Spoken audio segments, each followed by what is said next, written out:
crypto wallets, all right, is what we talked about. There are a lot of different crypto wallets. I'm not really sure on the number. I didn't really get into that, but here's a list of them. As Theo mentioned, MetaMask is one of the most popular. You got Coinbase wallet, you got Connect, Ledger, Trust Wallet, Taurus, Token, MEW wallet, and so forth. And the list is right here. So all you have to do is click that link in the description. And when you get there, all the information is right here. Everything that you need to know, all the steps that you need to know. So when you get on a DeFi platform and you're trying to figure it out, instead of doing all the guesswork, I put it right here for you. All right. So basically it's like an instruction booklet.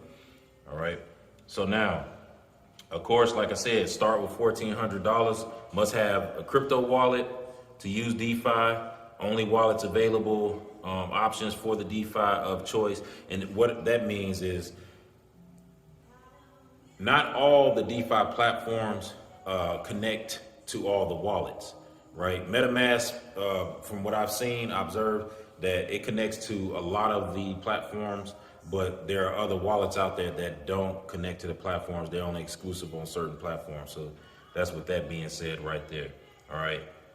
You will need multiple options with crypto wallets. So that means don't just rely on MetaMask or Coinbase or whatever. You may need like 3 or 4 crypto wallets in order to do the thing that you need to do in order to get the money that you want to get. All right. Now, for optimization with this DeFi,